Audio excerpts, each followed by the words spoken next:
কোথায়? এই যে সরকার কতগুলো নীতি নিচ্ছে, এই নীতি যদি এগুলো বাস্তবায়ন হয় আমরা কোথায় চলে যাব বলেন?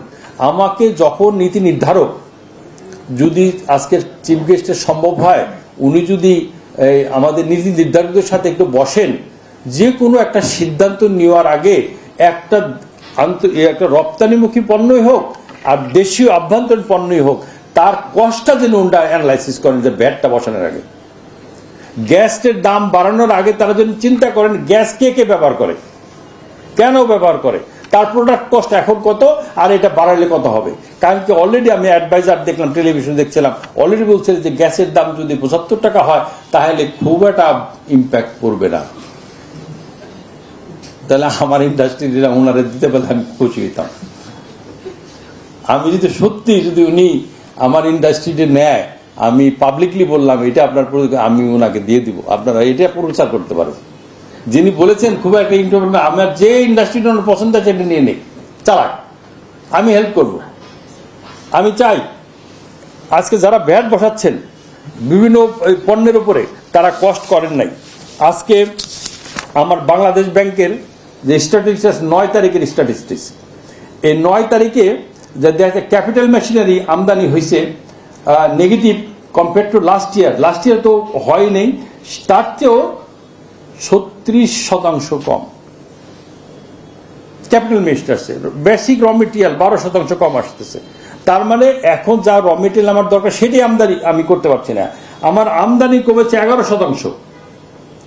আমার রপ্তানি import export negative 5.9%। Export, total export negative. তা এই যে সমস্ত নেগেটিভের উপরে আপনি যখন এই সব জিনিস বাড়াচ্ছেন, তার কনসিকুয়েন্সটা আপনি চিন্তা করেন নাই। জনসংখ্যা, বেকারত্বের ব্যাপারে কাসিম সাহেব বলে গেছে, আমি বলবো না।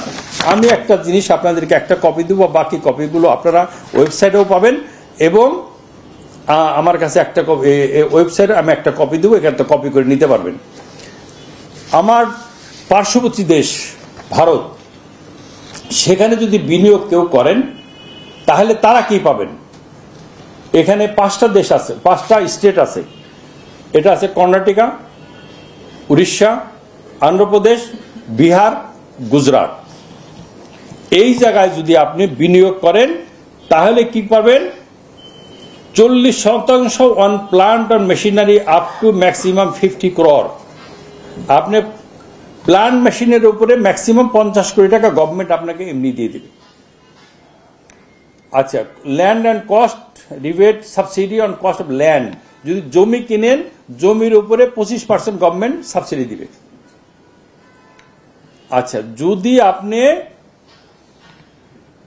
একটা মহিলাকে এমপ্লয়মেন্ট করেন ৬,০০০ টাকা পাবেন, আপনি ৬,০০০ রুপি পাবেন পার মান্থ। আর একটা মেলকে যদি এমপ্লয়মেন্ট করেন ৫,০০০ রুপি পাবেন গভর্নমেন্ট। এইরকম করে করে বিভিন্ন সুযোগ সুবিধা বিভিন্ন স্টেটে, এক এক স্টেটে এইভাবে দিচ্ছে। তাহলে এই জায়গায় আমি শুনেছি হুমরি খাইয়া ব্যবসায়ীরা ওখানে বিনিয়োগ করছে, কারণ এটা কন্টিনিউ করবে ফর 5 ইয়ার্স। 5 বছর যদি আমি জমির উপরে 25% আপনি সাবসিডি দেন, আপনি যদি 50 কোটি টাকা এমনি দিয়ে দেন, আপনি যদি 5 বছর পর্যন্ত ৬,০০০ রুপি ৫,০০০ রুপি দিয়ে দেন, তাহলে কে না ওখানে যাবে? আর আমারা যদি বলেন তুমি গ্যাসের দাম ৭৫ টাকা করো, তোমার এই জায়গায় ভ্যাট বাড়াও, আর ওই যে আমাদের সরকারি লোক, উনি হয়তো বেসরকারি আমাদেরকে পরিচালক হয়েছে, উনি বললেন যে এক্সপোর্ট ইম্পোর্ট লাইসেন্স আদৌ দরকার আছে কিনা। আমার প্রতি বছর আমার এই যে মিউনিসিপ্যালিটি এলারা আমাদেরকে যে খড়গ চাপায় প্রতি বছর এটা রিনিউ করতে হয়, এগুলো আদৌ দরকার আছে কিনা। এই যে আমাদের উপর উল্টা, আমি একটা ব্যবসায়ী মানে আমি একজন অপরাধী, আমাকে কিভাবে চুষে চুষে খাবে প্রত্যেকটা লোক। ওই যে বললাম 40%, এই 40% তো আমার দিতে হয় সব জায়গায়। আমি তো কোথাও তো আমাকে বিনা পয়সা কেউ এসে বলে না যে এই কাজটা যে বাজার ছেড়ে তাড়াতাড়ি টেবিলটা ছেড়ে দাও, এই লোকটা বলার লোক আছে আমার। তাহলে বিনিয়োগ কে করবে? এই যে যেটা দেখলেন আমি বললাম যতটুকু 36 নেগেটিভ, যতটুকু বিনিয়োগ হচ্ছে বিএমআরই হচ্ছে। নতুন কোন ইন্ডাস্ট্রি হচ্ছে আপনি নাম বলেন, কোন জায়গায় ইন্ডাস্ট্রি হচ্ছে? অথচ বাংলাদেশ একটা সম্ভাবনাময় দেশ। আমাকে ফ্রি করে দেন, আমাকে আমার মতো চলতে দেন। আমাকে যে কমিটমেন্ট আপনি করেছেন যে আমি 30 টাকা যদি গ্যাস দেই তাহলে আনইন্টারাপ্টেড 30 টাকা যদি গ্যাসের দাম করি, তাহলে আনইন্টারাপ্ট গ্যাস দিচ্ছেন। আপনি কথা রেখেছেন। সব সরকারের ক্যারেক্টার এক। আমি ইন্ডিভিজুয়ালি কাউকে বলছি না, সমস্ত সরকারের 40 বছর আমি যদি দেখে আসছি। তবে হ্যাঁ, এই যে আজকে যে গার্মেন্টস সেক্টররা যে উঠে আসছে, এর পিছনে সরকারের একটা সাংঘাতিক নজর ছিল, একটা সিম্পেথি ছিল। নেইবারিং কান্ট্রিতে কি হচ্ছে, বাংলাদেশে কি পলিসি হওয়া উচিত, এই পলিসিটা তারা কন্টিনিউয়াসলি মেনটেন করে আসছে, যার জন্য গার্মেন্টস সেক্টর গ্রো করেছে, অন্য সেক্টরগুলো গ্রো করতে পারে নাই। পাট শিল্প ধ্বংস হয়ে গেছে। কেন? পাট শিল্পের কোনো রিসার্চ নাই। অথচ আমার পাট নিয়ে পার্শ্ববর্তী দেশ ভারত ওইটাকে ভ্যালু অ্যাড করে রপ্তানি করছে। পাকিস্তান এর উপর ভ্যালু অ্যাড করে, আমি ভ্যালু অ্যাড করতে পারছি না কেন? চামড়া শিল্প কেন গ্রো করছে না? কেন চিংড়ি শিল্প আজকে আমার এই মাছ রপ্তানি বন্ধ হয়ে গেল? আমার আজকে পাদুকা শিল্প কেন গ্রো করছে না? আজকে শুধুমাত্র একটা পণ্যের উপরে নির্ভর করলে হবে না। আজকে আমার বটলনেক কোথায়, সেখানে তো এগিয়ে আসতে হবে।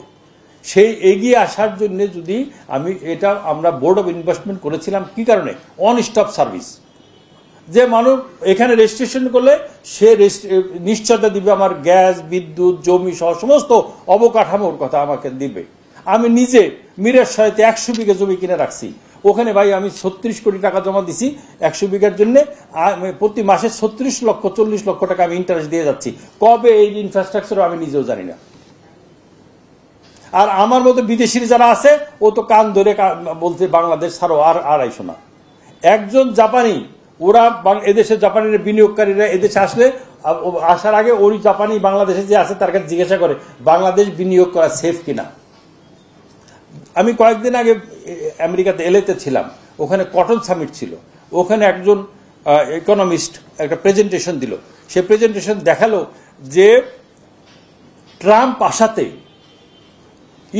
আমাদের বাংলাদেশ এশিয়ার মধ্যে ব্যবসা গ্রো করবে। বাংলাদেশ, ইন্ডিয়া, পাকিস্তান এবং ভিয়েতনাম, এইসব জায়গায় ব্যবসা করার, চায়নার থেকে ডিউটি ইম্পোজ করার পর ব্যবসা চলে আসবে বাংলাদেশে। আসা শুরু হয়েছিল, কিন্তু এই যে আনরেস্টটা তৈরি হইল, ল অ্যান্ড অর্ডার সিস্টেম প্রতিদিন যেটা রাস্তাঘাটে হচ্ছে, এইটা যদি কন্ট্রোল করা না যায়, এই সম্ভাবনা কিন্তু আমরা কাজে লাগাতে পারবো না। কোথায় চলে যাবে? এই যে আমাদের এই বন্ধুদের কাছে চলে যাবে। বন্ধুরা জানে কখন কোন পলিসি নিতে হবে। এই জন্য পলিসি মেটার। আমার বিওয়াই চেয়ারম্যান সাহেব এসছেন, আমি আপনাদেরকে অভিনন্দন জানাই। আমাদেরকে হতাশ হলে চলবে না। প্রচুর সম্ভাবনার দেশ, বিশেষ করে এগ্রিকালচার প্রোডাক্ট। এগ্রিকালচারে প্রচুর প্রোডাক্ট আছে যেগুলি কিন্তু আমরা রপ্তানি করে বৈদেশিক মুদ্রা অর্জন করতে পারি। ফুল, এই যশোরে যে ফুল হয়েছে, এদেরকে যদি আমরা প্যাট্রোনাইজ করতে পারি, এই ফুল দিয়েই রপ্তানি করে। আজকে আমি ব্যাংকক থেকে ফুল নিয়ে আসি। বাংলাদেশে যত বড় লোকদের বিয়ে হয়, ব্যাংকক থেকে বিভিন্ন দিয়ে ফুল আমদানি করতে হয়। ফুল আমাকে আমদানি করতে হবে কেন? আজকে যশোরে হলে অন্যান্য জায়গায় হবে না কেন? আজকে আনারস দিয়ে আমি কেন ব্যাংকক থেকে আনারস প্রোডাক্ট আমি কিনে নিয়ে আসবো, ফিনিশ প্রোডাক্ট আমি কেন রপ্তানি করতে পারি না? আমি কেন ম্যাঙ্গো প্রোডাক্ট রপ্তানি করতে পারি না? প্রচুর সম্ভাবনা আছে কিন্তু আমার দেশটা, যদি আমার ওই ধরনের একজন অনেস্ট শাসক নাম্বার 1 যদি নির্বাচিত করতে পারি। আগামী নির্বাচনে ওই রকম একজন শাসক যিনি নিজে সৎ, তার ক্যাবিনেট সৎ এবং দেশকে একটা ওই জায়গায় নিয়ে যেতে পারবে, তাহলে বাংলাদেশ একটা অপার সম্ভাবনার দেশ হিসেবে আমরা পারবো। আমাদের সন্তানরা, আমরা যে কষ্ট পেয়েছি, আমরা যে তিলে তিলে কষ্ট করে আজকে এখানে ইন্ডাস্ট্রিকে নিয়ে এসেছি, তারা পাবে না। তারা বাংলাদেশকে এগিয়ে নিয়ে যাবে। এই প্রত্যাশা রেখে আবার আপনাদের সকল